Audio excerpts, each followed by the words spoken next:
Welcome to the circus. Like, share, comment, subscribe.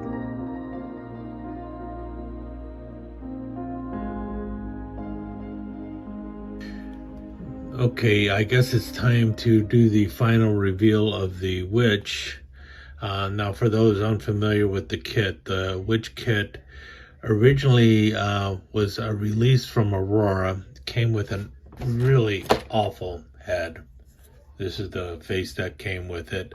I've got a replacement head, which was much closer to the box art, and from the get-go, I had already thought I want to do something with this other than the classic witch that everyone has. Now I can actually still build the classic witch kit because when Polar Lights re-released this with the glow kit, there's actually two complete witches in the kit. One of them is the entire witch that glows in the dark, and then the one here is the one that was molded in black plastic with the replacement head. So if I ever want to rebuild the kit as it would look on the box art with the original parts and stuff, I can still do that. Now, the replacement head was a product from Mark Worthling. He's the one who molded the head and did an excellent job with it. And I bought the head a while back after seeing it on Chris Cortell's channel. He had announced the replacement head, and that's one of the reasons why I finally decided I got to get this done, is after Chris Cortell passed away and everything. It's like this could be something that I could finally finish, because I bought that replacement head because I saw it on Chris's channel. Now what I'm doing here is a little bit different than a witch. As you can see, there's several things that have happened. She no longer has the big spoon in her hand. She has a magic wand instead, and the one has a hand on the bottom and a head on the top. It's kind of put together, and that's all just a plastic sprue. And then in her other hand, she has a humanoid cat-like figure. I got to replace its tail on there. And the reason I'm saying that this is a semi-final reveal is because if you look closely, right here is where there's supposed to be a mouse sitting on top of her pocket. And that kind of looks goofy to me, so I did not put that on yet. And over here, there's supposed to be a set of keys dangling off of her side. And the keys are poorly molded, so I did not do the keys. And I'm trying to still figure out what to hang from the chain there and what to put in her pocket. I'm thinking I might put like a bottle or something sticking out of the top of her pocket, because I don't have her as there's going to also be a sign that's going to be made up that's going to read Madam Katrina, Mystic, Destinies foretold, seances conducted, charms blessed, potions concocted, and cats rescued. Established 1717. Cash only, no personal checks. And that's why you also see all the cats in this thing here. And what my thought is really what she is she is some kind of old gypsy woman. I came up with this weird storyline that was in my brain somehow that basically had this like witch-like character, or this gypsy woman who's been in New Orleans since 1717. And what she does is she helps people get out of a circumstance that they're in. And one of the thoughts I had was like, she might have been part of like the Underground Railroad at one time, who was helping slaves escape to the north. She could have also been somebody who has helped people who have been like in present day runaway children who have been sold into prostitution or something, and are trying to get back home and things of that nature. And what she does is she basically finds the person, rescues them, turns them into a cat, contacts the family, and basically the family adopts the cat. When they get it back to a place of safety, the spell wears off and the person turns back into a human being, from the cat. That's one of the thoughts that's going through my mind. But the other thing is she basically takes bad people and just turns them into cats, and then the cats are adopted and they remain cats. So one of two possibilities that are going on, and that's why we have the cats in the scene here, and why she has like a humanoid cat-like figure in her hand. It's kind of like a talisman or something. And I'm thinking of putting another figure on the other side over here that is going to be turning into a cat or something of that nature. I don't know how that's all going to work out.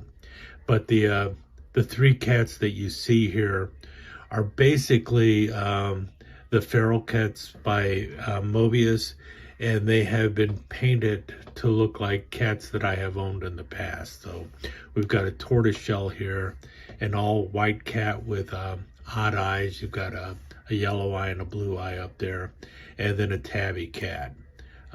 All cats that I have owned in the past. The rug here was 1/12 scale furniture from a for doll houses. It's just been white glued to the base here. The base is actually I found a photo of like wood flooring online. I copied it off and then and just glued it to the wood base. The skeleton is a 1/13 scale skeleton from Mobius. That's basically out of the monster scenes. The table and the piano are dollhouse furniture in 1/12 scale as well. I can't remember. I can't remember where I got the hat. I think the hat was also 1/12 scale dollhouse stuff. I chopped down the skull of the skeleton a little bit and glued a bowler on there so he'd look more like a piano player out of New Orleans. That's why he also has the markings on his back and stuff like that. That was all done by hand. I hand painted it. The crystal ball is basically a marble, and I think I've explained that it's a golf tee with the vulture handle, and that is also out of Polar Lights, the vulture kit. And then well, you got the witch there with the new head. All in all, I'm happy with the way it's going right now, but like I said, I still need the other figure over here across, and that will be a person that is being turned into a cat. And hopefully once I get the little sign up that says who she is, because there'll also be a little sign somewhere, probably back here, saying Madam Katrina, blah, blah, blah. And I think that'll be it. But in any case, I'm pretty happy with it. The way she is held on is there is a plastic sprue. I drilled a hole in the bottom of her foot, and then I drilled a hole into the floor, the wood floor here. And I took a plastic sprue, stuck it in the hole in the floor, and well, it was a little loose, so I warmed up the plastic and then shoved it in as it was still hot and melted, and then the plastic sprue just basically molded into the wood hole. So it's not glued, but it's also not going to come out. The only way I could remove it would be to cut it and then sand it smooth. And the wood sprue just goes right through the carpeting and into the bottom of her foot. So if I need to remove her at some point, and I probably will, because well, I am going to want to put a couple more parts on her, the whatever I'm going to hang from the side and whatever I'm going to put in her pocket. I think I'm going to put a bottle in her pocket. I was also thinking of putting a rubber chicken in her pocket, you know, the head of a rubber chicken. But thought, no, I think I'll just go with like a whiskey bottle or something in her pocket. Mr. Bones here is a little bit on the fragile side. He has been painted in glow-in-the-dark paint, so he will glow.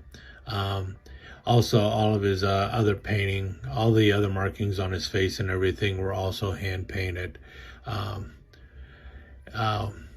Thinking back, I probably should have used a marker, but I did not. You know, it would have been a lot easier just to draw it on than to actually do it with a brush. And the cool thing was it was easy to just segment his body and fit him to the piano. So that was kind of fun. And I think I want to try that with a couple other skeletons in the future. I've got about 3 or 4 more of these skeletons that I want to do something with. And the cool thing with them is they, the Mobius kits, they have 3 different skulls, so that you can have different facial features with each of the skulls. So that also helps. But pretty happy with the way this the skeleton turned out. Not perfect, but not bad either. I haven't glued the cats down because I'm not sure exactly where I'm going to position them. Their heads do move a little bit, so you do have the crease there. I know a lot of people will say you should just fit them in one spot and you know, get some milliput and hold them in place, but I don't want to do that. I like the fact that they do move, and the heads actually do come off, because the idea is you can also put the saber-toothed rabbit head on there. Not doing anything like that, but just the fact that I can turn the head a little bit and position it a little bit differently makes it work fairly well here, because then I can have each cat looking a little bit differently.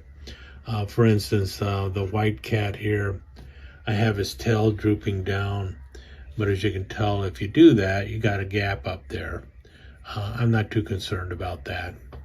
It's the overall appearance that I want with these animals. Yeah, I left this unpainted on the bottom primarily so that if I do decide to glue it down someday, I can do it easily enough. And the eye here is gold with a clear yellow coat, and this is blue with a clear blue coat over the black. So, nice white and pink kitty cat.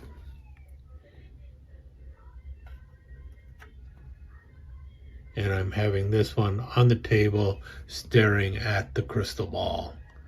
And it's kind of cool because depending on how you're looking at it, you see the cat upside down in the ball. And then we got the tabby down here with the classic M on his head. Again, not painted on the bottom. Very happy with all the kitty cats. I actually had other cats that I had in here, and I might end up putting them in there too. We'll see. Not sure.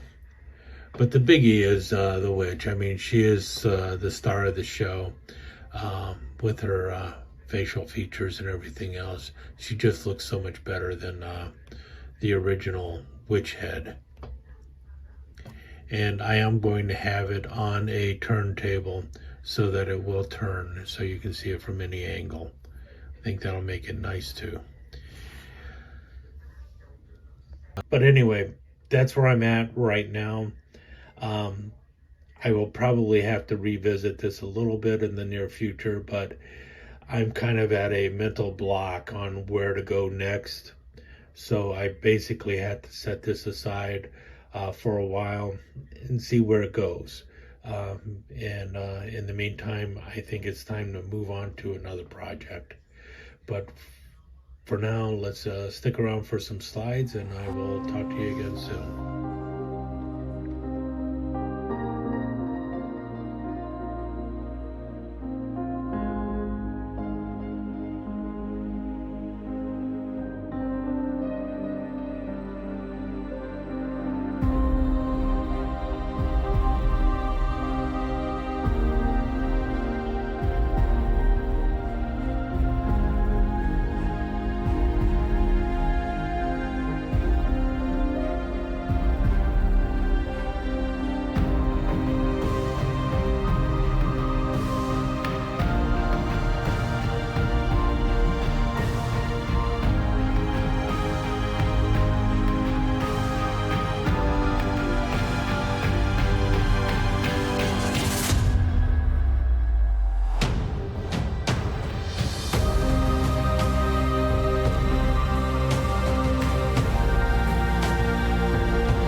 Thank you for visiting Toby's Blue Bomber Circus. If you liked what you saw, please consider giving it a thumbs up, sharing it with your friends, leaving a comment, and subscribe and ring that notification bell. Really do appreciate it. Thanks again.